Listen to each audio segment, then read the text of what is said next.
กลูสตูดิโอสนับสนุนโดยยังบ่มีใครเข้ามา แล้วพวกเขาจะไปต่อได้หรือบ่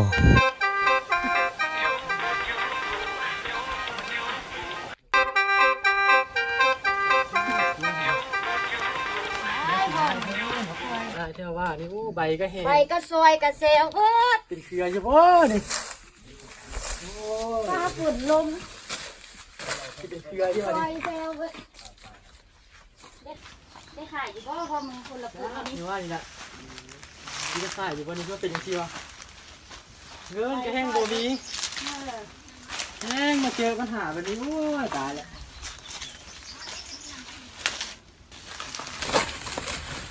โ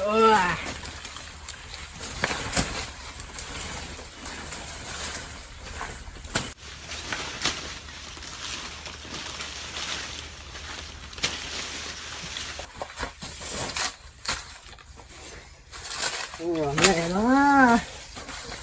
เดือดร้อนร้อน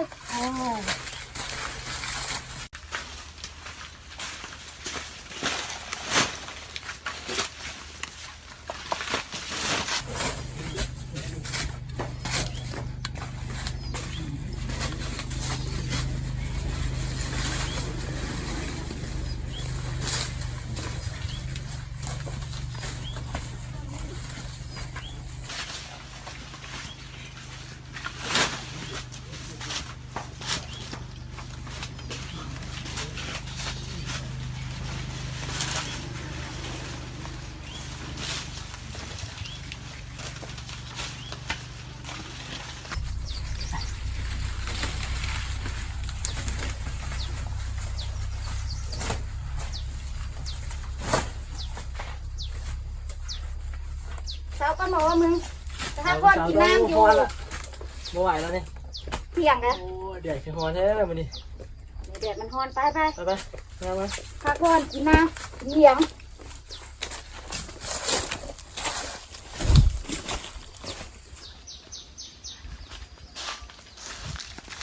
โอ้อากาศร้อนเลยมื้อนี้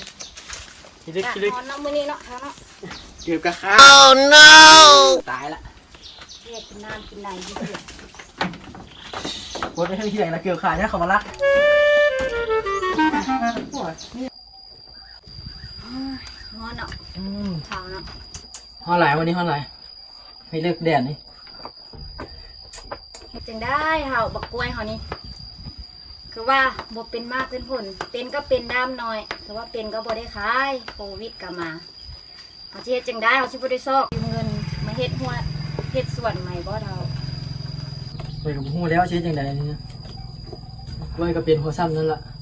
โอ้ยก็สิให้ไปยืมสายสิไปยืมธนาคารก็บ่มีดินหลายปานนั้นสิไปจำเขามีแต่ยืมเงินนอกระบบหั่นละได้อยู่เงินนอกระบบนะ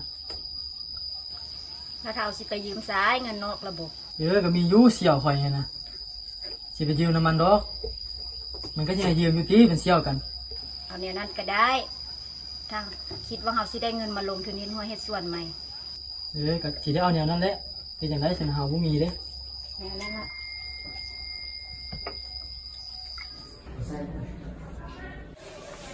โอ้สบายดีจ้ะ โอ้ดีเลยจ้ะโอ้ดีเดี๋ยวยังไงทั้งยังนั่งนั่ง โอ้ก็สิได้ โอ้เป็นตาเห็นตาเลยเนี่ยยังไงเดี๋ยวนี้ สิได้ยังมีข่าวว่าตัวมีเงินมีคำนี่ไง โอ้กะบ่มีกะเล็กๆน้อยๆละ ยังเขาว่าถึงเงินนี่ครับเขาก็ยังมาปรึกษาอยู่แหละ ปรึกษาว่า เงินทั้งคำนี่แหละเขาก็อยากได้เงินไปลงทุนนี่แหละเฮ็ดหัวเฮ็ดสวนเขาเฮ็ดตัวสวนกล้วยหันกับบ่ได้ผลเราปลูกดีปานใดเว้ยเขาก็อยากมายืมเงินตัว ก็ได้คันตัวที่ยืมไปเฮ็ดห้วยส่วนแล้วตัวที่ยืมหลายปานใดล่ะ ก็อยากยืมตัวจาก10 ล้านนี่แหละพอไปหมุนใส่หั่นล่ะในครอบครัวหั่นแหละตัวที่ให้เขายืมบ่ล่ะ ก็ได้คัน10 ล้านกว่างาไว้ใครเอาดิดู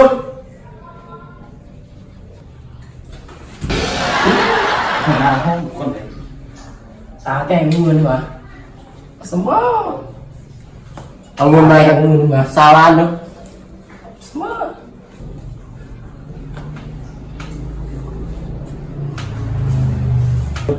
เฮ เขาให้เวลาโตเดือนหนึงได้ แค่นี้แหละแค่นี้เออใส่ได้แล้วค่อยได้มันหักเด้อแค่นี้แม่เลยใส่ได้แล้วค่อยได้มันหักเด้อแค่นี้ค่อยใช่ไหมโอเคเข้าร้านเด้อเข้าร้านเอาไปได้เอาไปได้เข้าร้านขันดิ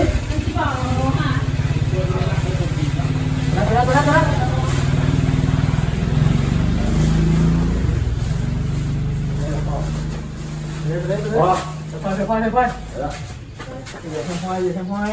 แกได้นั่นแหละ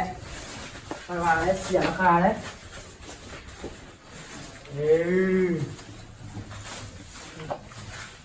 อันนี้คนนี้ไปเรียนกันเลย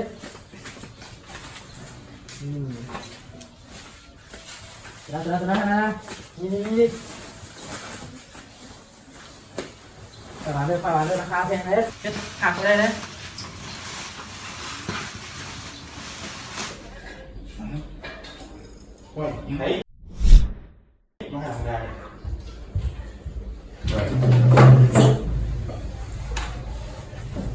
จึงได้ป่าวเนาะ เป็นได้เสียเดียว โอ้สบายดีวะ โอ้สบายเลยโอ้จริงเลยชัวร์บ้าหาคนบ้าไปเลย โอ้มาจากส่วนตัวเฮ็ดกิจการนี่แล้ว คนตกวะ โอ้บอกว่าความมืดอยู่เลย มึงรออ้อมมั้ย กูว่าเราสมมติอยู่ใกล้กัน ความมืด เป็นไงกิจการอย่างว่าไหม โอ้ว่าสิส่วนตัวเฮ็ดกิจการกระปุกกล้วยนี่ละ ไม่คนนะคือผู้ชวนปลูกอ้อยเหรอ มีใส่สูตรเกลือด้วย อุ้ยเด้สุดไปหนวดนะ แล้วตัวที่ใช้ลุงขึ้นหลายไปไหน โอ้ประมาณ100-200 ล้านนี่ละบ่หลายหรอก คนนะเงินทางพวกวัว10 ล้านเลย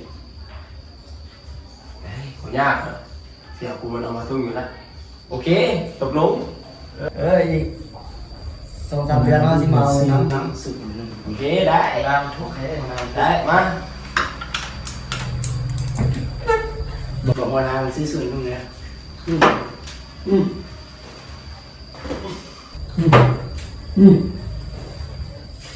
1 เดือนต่อมา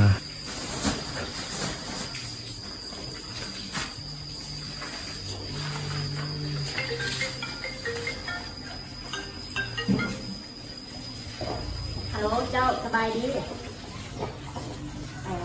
เจ้ามีแล้วตำกล้วยบ่เขาจะเค็งเนาะมีอยู่นี่ก็10 ปลายก็เค็งนี่แหละ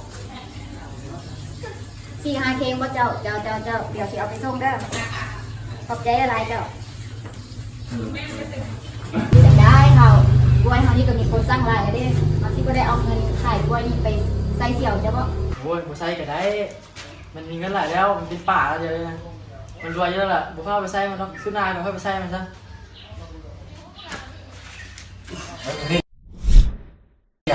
โอ้มีน้ำโซ่ กูนี่รายรับนี่นั่งเลย แบกกูเลยแบกนะ แบกกูโอ้โอ้กูจ้างซื้อมาเฮ็ดเวียนอยู่มาลิ้นเขียนเดียวดังแรงอยู่อัน ดังแรงนี่ตายนี่ กันว่าสิไปซอดทานนี่กูเลย จะไม่เขาดีแรงเลย มันบ่มีเงินเลย จะน้อยเอานานลงแรงนี่ มันมีเงินเลยนี่ สีดันแรงเขาสีรถแรงว่ะ เรียกเฮ็ดงานได้ โดย เฮ็ดกูมาเข้าไปสอบเด้อ ยังไงสอบถามนี่หัวหน้าไหมตอนนี้เรามาเที่ยวสอบ ไปเลย หัวหน้านี่ก็ได้แม่ใส่ตลอดแค่หัวหน้าดอกเลยนี่ โอ้ยน่าให้บ่เป็น มันหลายดอกลงไปหาไปลงไปแม่นี่มึงบวกดอกไหนแบบนี้ก็สู้ไปบรรจุดอกแล้วตัวโอ้ได้เสื่อม ได้เชียวมึงสิกินยังน่ะ อ๋อ ใจแห้งก็อยากกินสาวน้อย โอเค โอ้มันก็มีแล้วแล้วขาวอันนั้นบ้องของแท้ของแท้บ้อง โอ้ยใจก็ได้ เอาจากเราบางอย่างจะก้มบนจะว่าเบียร์กัน ใจตัว จำให้ด้วยเอาเบียร์ไปซะเนาะ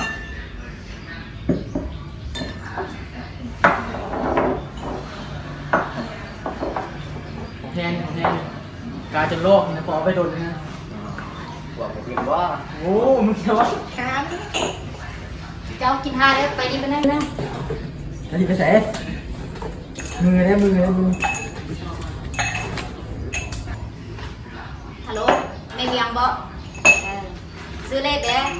เอาเลข3ตัวเด้อลักกี้เว้ากันนั่นแหละเอาตัวละแสนเด้ออันจดได้แหละแล้วเขาชิออกไปเอาเนาะขอบใจ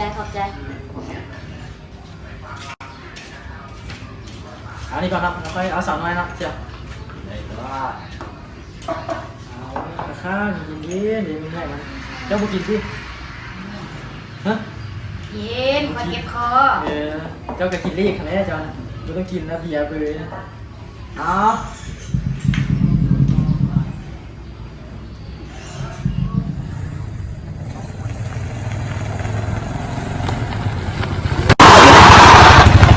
เซ็งนี่แหละบ่นี่กูหนาวนี่แม่นบ่มาถามผมว่าไปนำกันไปเป็นยังไงวะมันยืนโดนแล้วได้เงินขนาดนั้น เป็นซะกินแล้ว อ๋อจริงđấy lúc này thì có đangกินเบียร์สิ มาอย่างไหน เย็นมีอย่างค่อยเล่ากัน แม่นี่สาวละ บ่ได้นะ มันช่วงเดือนละเด้ 2 เดือนก็ยากนะบ่ได้นะ ก็ เดี๋ยว เป็น ก็ เดือน มา ละ เขาเดือนนึงไง บ่ไปห้องคณะสิมาไปห้องคณะสิมาบ่ได้นะบ่ได้ไปห้องคณะสิมา เจอ ไปห้องคณะสิมาลูก มา เปิดแม่ยังเล่าข่าวเลย กี้นี่เขาเจ้ามายังกูไม่ได้ยินเสียงเซลล์ เราก็มาถามนี่กันแหละตัวเจ้าให้คอยไปยืนเที่ยวกันเด้ คอยบอกเจ้าเงินไปใส่นี่เขาเจ้าคุณผู้ใส่ ใช่ยังไงเจ้าเบิ่งดูเจ้าไปซื้อเลขมือละ10 สาวล้าน แต่เจ้าได้ไปซื้อเบียร์ได้5-6 แสน โอ้สัตว์หา6 แสนสิมีหยัง มีอย่างกันมีอย่างกันค่อยว่าค่อย เจ้าไปซื้อเลขก็นึง10 สาวล้านเขายังบ่ว่าหยังเอาเชียว ใช้เสี่ยวตัวดูมีเงินแท้ จะมีนะเดี๋ยวไปยืมเขามานะ โอ้นั่นก็บุกได้นั่นแหละ เส้นคอยสีออกไปนอกไปเล่นเลย เดี๋ยวไป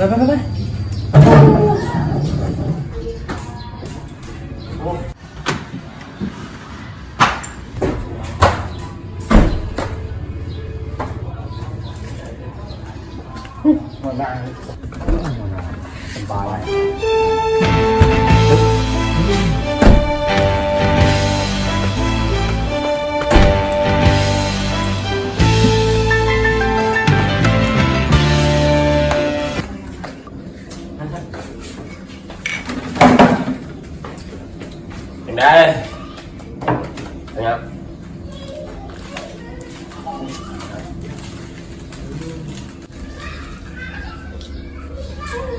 ยังได้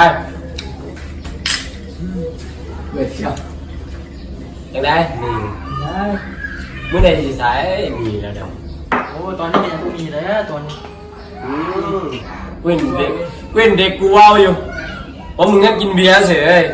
มีแล้วไม่อยากใช้ กินเบียร์กันนี่แล้ว2-3 เที่ยวแล้วป่าเอ้ย กูเสื้อแบบ กูมีเด้ป่า คนก็มึงไปเลย กูจะรู้ว่าป่าจะจะรวยนะก็พอมีอยู่มีกินนี่แหละ แล้วมือใดตัวที่ใช้ และอีก2-3 มื้อแล้วป่าได้บ่ป่ากันเยินให้เด้เพราะว่าบ่มีเงินช่วงนี้ คือเขาก็จะใช้เงินเกี่ยวกันเห็นใจเขาเด้ ช่วงนี้บ่มีเงิน แต่เขาจะเอาเงินไปหมุนเกี่ยวกัน บ่มีเงินดีนะป่า เด้คือกูก็จะเอาเงินไปหมุนเกี่ยวกันก็มีธุรกิจเกี่ยวกันกูก็เห็นใจก็ย้อนว่าเป็นเที่ยวครับเที่ยวแพงกันมาแต่ก็เลยให้ยืมเห็นว่าเที่ยวลำบากได้เมียมากูก็อยากให้ได้ดีกูก็ให้ยืมบาทที่มีแล้วคือลืมกูเลยว่ะเป็นยังไงจิตใจกูเห็นใจกันแน่เพราะ เดี๋ยวก็จะยามแล้วป่าไม่ต้องให้แน่ มันได้ยืมมาแล้วดิ อายุที่ซะในฐานะที่เป็นเที่ยวหักเสียแพงกูให้เวลามึง3 มื้อให้ไปเอาเงินมาทอกกูให้เบิดคำว่าท่านกูยึดแท้ดินส่วนกูให้มึงยึดแท้กล้วยเงาเลยยึดแท้ แค่มันได้คืนในเวกเจ โอเควะ โอเคโอเค อีก3 มื้อกูมาอีก3 มื้อกูมากูเอาเนี้ยเอาเนี้ยตกลงเด้อ ตกลง ไปเอากับใคร นะใช่ เป็นยังไงตัวไปยืมเงินเขาหรือว่ายากแท้โอ้คันเป็นไปยืมฮู้เป็นแนวนี้ไปยืมหัวหน้ากูนี่โอ้สบายบ่ยากหัวหน้ากูนะ พี่ยังไงหัวหน้าคือว่าสบาย โอ้ยืมนี่สบายแบบมีเงินหลายแล้ว แบบยืมแล้วโอ้สบายด้วย มีดอกเบี้ยป่ะหัวหน้า โอ้ดอกเบี้ยแบบต่ ต่ำ ำ อ่ะ มึงมีปัญหาบ่ทาใบตะดินไปจำก็ได้ มึงบอกกูซาแล้วสินะกูไปยืมมาแล้วนี่เป็นหนี้โอ้ตายได้ที่ไหนย่านไปเสียดินว่านี่สิ โอ้ยจังซี่ก็มันยากแล้วจังซี่ 3 มื้อต่อมา เที่ยวมาใส่แล้วมาใส่ทำมึงวิจิตรนะมาใส่แล้วมาใส่เลยมึงวิจิตรเลยตายเลย เปล่าอะไรนี่แหละ